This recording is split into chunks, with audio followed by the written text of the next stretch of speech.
ұстаздар мен оқушылар информатика, физика және математика апталығы аясында ұйымдастырылған IT әлемінің жұлдыздары атты сыныптан тыс шараға қош келдіңіздер. Бұл шара арқылы оқушылар тек білімдерін шыңдап қана қоймай, өзара ынтымақтастықта жұмыс істейді, жаңа идеяларды ортаға салуды және болашаққа сеніммен қадам басуды үйренеді. Жас ұрпақтың бойындағы дарын мен қабілетті ашу, ғылым мен технологияның мәнін түсіндіру осы іс-шараның негізгі міндеті. Онда қолданатын әдістеріміз түсіндіру, сұрақ, жауап, содан кейін көрнекіліктеріміз интерактивті тақта, қажетті құралдар, сосын Spike, Lego Education леголарын қолданамыз. Енді құрылымы жөнінде келетін болсақ, сайысқа 6 баладан құрылған 2 топ қатысады. Әр топта 2-2 6 баладан болады. Топтардың атаулары Scratch және Spike. Ойын 4 кезеңнен және 1 практикалық жұмыстан тұрады. Топтар әр кезеңнің қорытындысы бойынша топтардың аттарымен дайындалған жетондар беріледі. Барлық айналымдардан кейін барынша көп ұпай жинаған топ жеңімпаз атанады. Осымен сыныптан тыс шарамызға қош келдіңіздер. Бастаймыз. Сәттілік, топтар сіздерге. Ал оқушылар, интеллектуалдық сайысымызды бастаймыз. Бұл сайыста сіздер өздеріңіздің шапшаңдықтарыңызды, логикалық қабілеттеріңізді көрсетесіздер деген сенімдемін. Яғни ойын 4 кезеңнен тұрады. Жаңа апайларыңыз айтып кеткендей, шарттарын түсіндіру өте ең. Команда 2 топқа бөліндік. Орталарыңызда қоңырау тұр. Қай топ бірінші жауап береді? Әр топтың өзінің атаулары бар. Кім жылдам, қасқағым сәт, ойлан, сосын сиқырлы барабан. Сол бірінші кезеңде кім жылдам деген турда кезеңде сіздер қай топ бірінші жауап береді, сол жаққа ұпай беріледі. Яғни әр дұрыс жауапқа бір ұпайдан беріледі. Сондықтан алдарыңызда тұрған тетіктені басасыздар. Бірінші шуламаймыз, жарыспаймыз, тек тетікше басу арқылы ғана жауап қабылданады. Ал тетікшені баспай жауап берген топқа ұпай саналмайды. Түсінікті ғой? Түсінікті ма? Ойынға дайынбыз ба? Дайын болсаңыздар, ойынымыздың бірінші кезеңін бастаймыз. Бірінші кезең, сайыс кезеңдері. Кім шапшаң, яғни жаңа?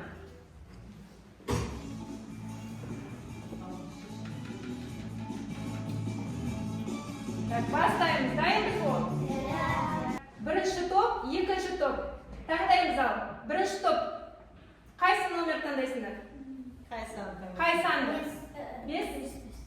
Өзі кішкентай ғана, бірақ мыңдаған ақпаратты сақтайды. Ол не?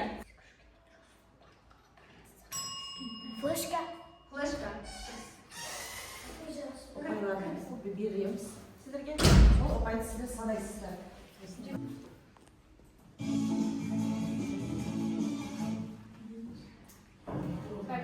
Енді екінші топ. 1 ме?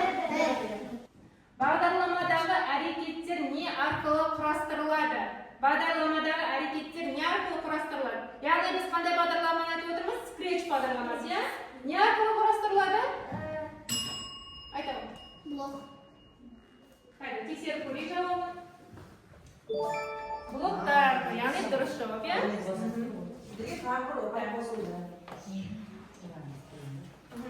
Так, екінші Scratch тобы. Қандай бағдарламаның кейіпкері бұны? Мен жаңа айттым ғой, тек кім? Scratch.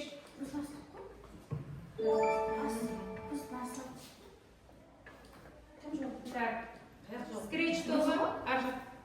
Үш.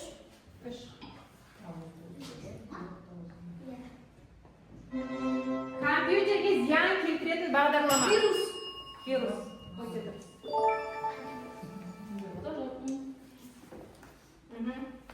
Келесі 4. Датчиктер қайда жалғанады? Тетік басамыз. Жоқ, тетікті басамыз. Датчиктер қайда жалғанады? Хапқа жалғанады.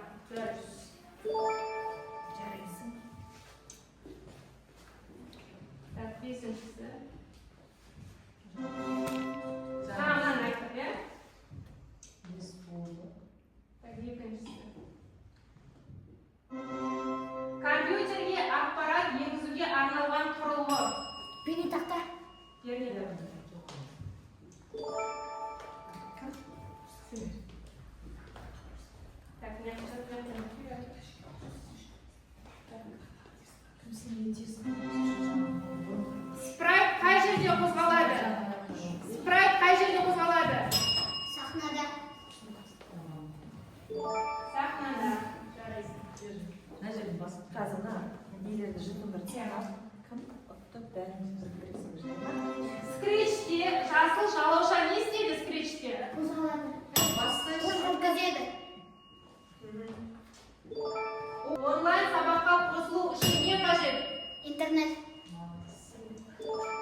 Компьютердің миы деп қай құрылғыны атайды?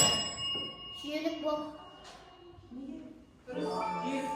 Енді бірінші кезең бойынша әзірге алдағы команда Spike командасы, сондықтан Scratch командасы ойланамыз, тездетіп қозғаламыз, жақсы ма?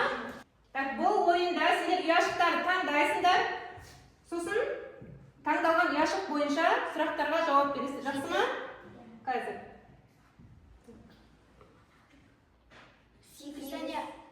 8, иә? Электронды поштаның белгісі қандай таңбамен жазылады? Тек тетікті бас жауап береміз. А, Б, С, Кім айтты? Компьютерде ақпаратты енгізу құрылғысын таңда. Кім ойлап тұр? Сендер басқан жоқсыңдар, иә? Басында. Мен интернетте өз аккаунтыңды қорғау үшін қолданылатын жабдық сөз.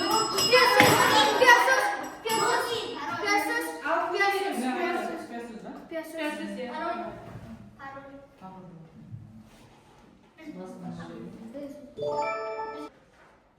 Бас әріппен жазу үшін қай пернені басу керек? Кім айтты? Қыздар айтты.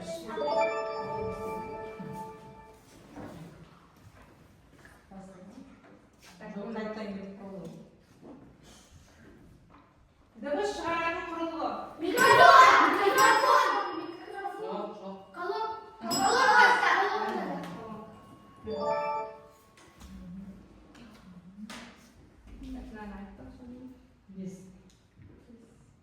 Мәтін жазатын редактор. Қандай? Компьютерде сақталған мәліметтер. Қайсы компьютердің негізгі бөлігі?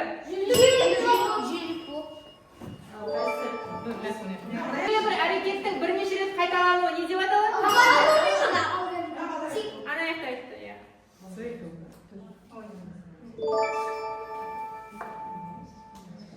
Так, соңғысы. Қайсы әлеуметтік желіге жатады?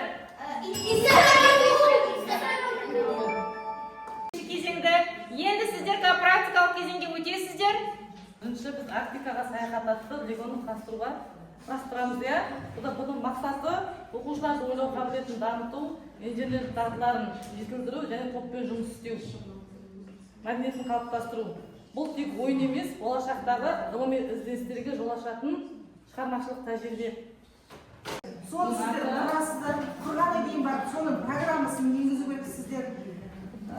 Кім жүйелік атты? Тез-тез құрамыз, тез-тез құрат.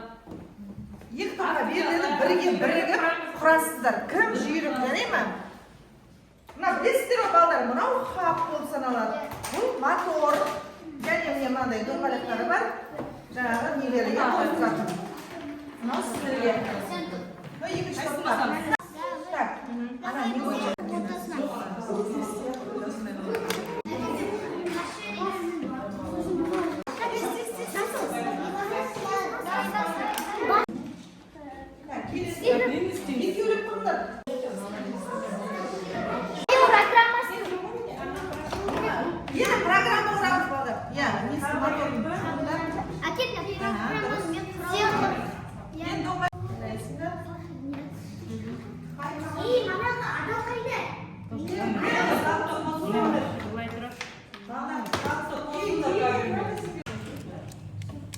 Басқа келесің. Ана қызылды бас қайтар. Енді қайтармас. Ал, 1, 2, 3 қарай. Дұрыс құрылған болса, Міне, біздікі уже қосылды. мына командамыз бітір. Үшінші сұрақ, иә? Так, Spike наладық ма? Жарайды қазір не істейміз. Отыра ғой. Перне тақтадағы ең үлкен, ең ұзын батырма қалай аталады? Кім айтты? Жоқ. Ең ұзын. Ең ұзын, ең үлкен. Ең ұзын, ең үлкен. Жоқ. Батырма. Так, Бауыржан кел. Екінші ішінен таңда. Ар жағын таңдашы. Не таңдай. Кім сұраққа жауап береді? Басылмай тұр ма? Так, 3, иә? Қайтадан үстіме. Түске әсер ететін датчик қалай аталады? Түске әсер ететін датчик. Түс датчик.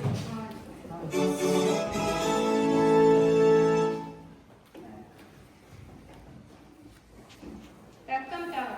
Саян келе ғой. Қайта біреуін басылашы. Бірінші сұрақ, иә, отыра ғой. Менде экран бар, бірақ теледидар емеспін. Менде перне тақта бар, бірақ пианино емеспін.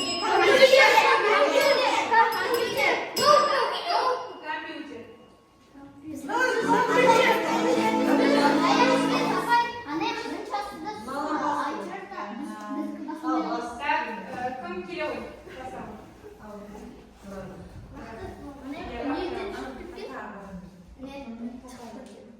Не шығып кетті? Не деген шығып кетті? Так, 4-ші сұрақ, иә?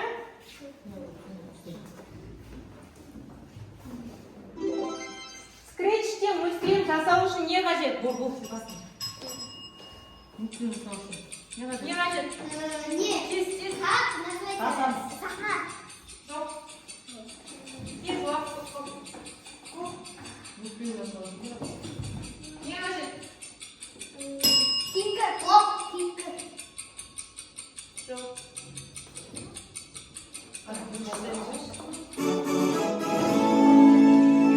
Фон мен кейіпкер қажет, иә? Так, кім? Келе ғой.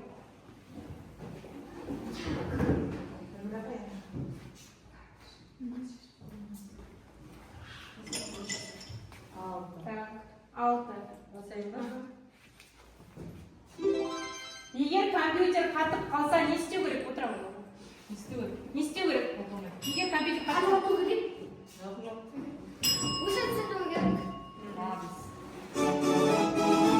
яғни телевизор жасау керек, иә?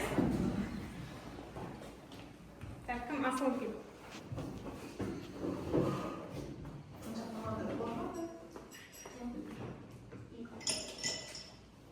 Бесінші сұрақ, иә? Батырманы бассаң әріп шығады. Бұл не?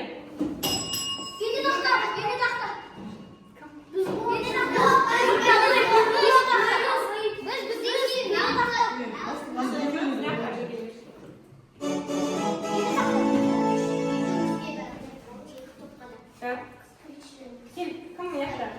Бауыржан сен басында? Так, сен Қасым.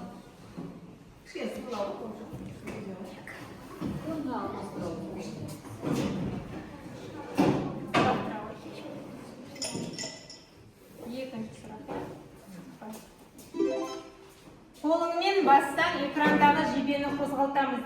Қолыңмен бассаң,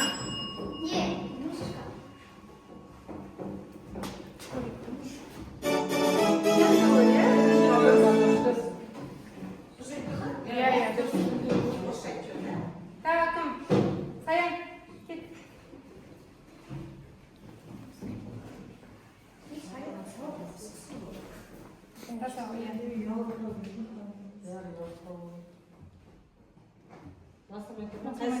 Басылды. 6. Бұл белгі не үшін керек, мына белгі? Интернетке кіру үшін, иә?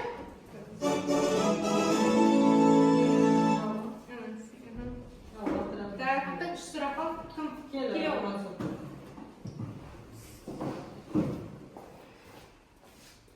Аржан.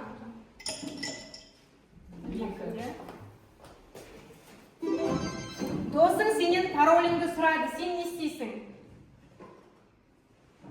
Айтпаймыз. Неге? Неге айтпайсың?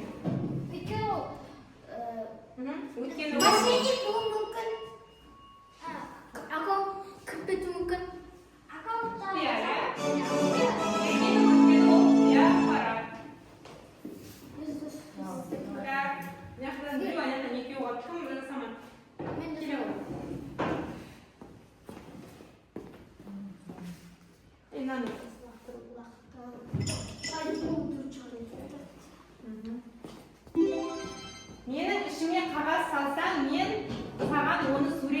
жауап беремін деп Fire. отыр.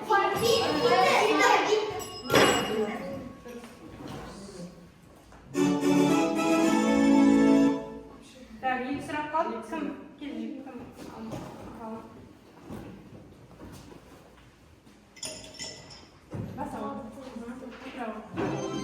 Сурет салуға арналған бағдарлама не деп аталады?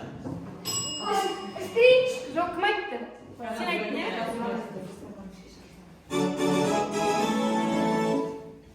Так, соңғысы аша салайын, иә? Браузер деген не? Браузер. Ақпаратта. Жоқ. Интернет. Интернет не істейді интернет. Интернет. Интернетке кіреді, иә? Қай береміз? Так, үшінші кезеңнің қорытындысы бойынша әзірге қай команда алды? Жетондары көп?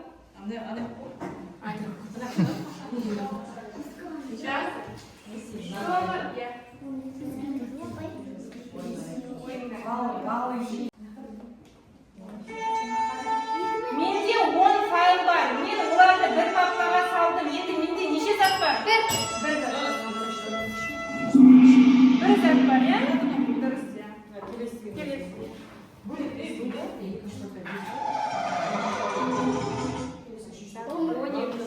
12.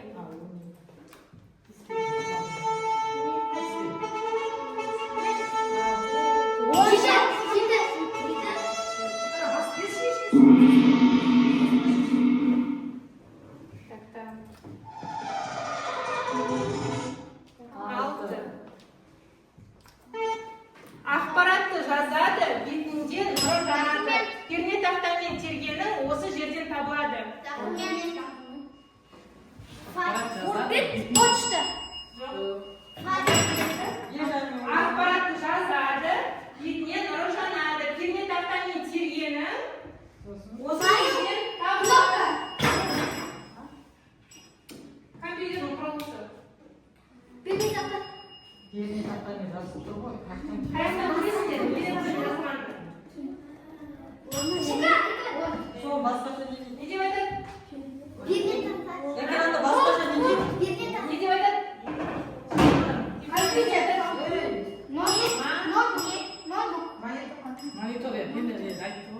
Компьютердің тышқанның неше құлағы бар? Компьютерлік тышқанның. Компьютер ауырып қалса оған дәрі береміз ба?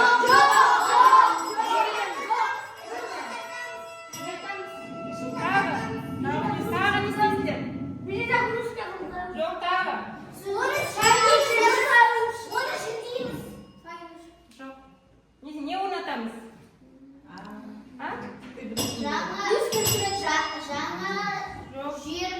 Жоқ.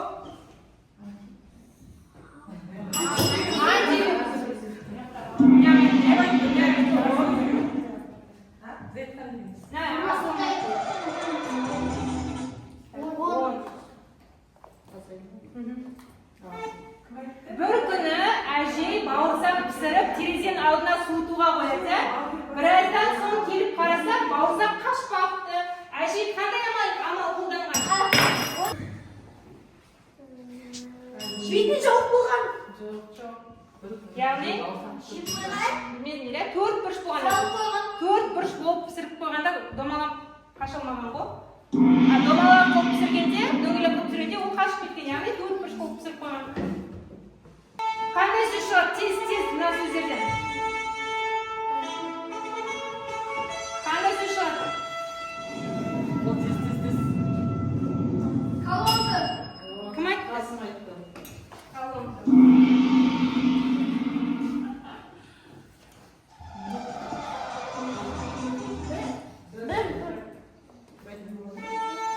Компьютерде сурет салып жатқанда жарық өшіп қалды.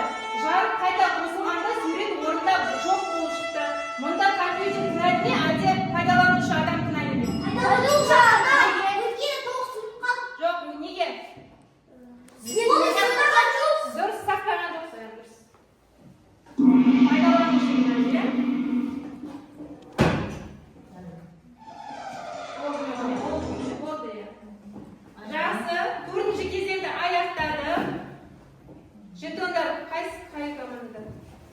біріншісі 13, екіншісі 5, үшіншісі 3. Осымен ойынның кезеңдері аяқталды.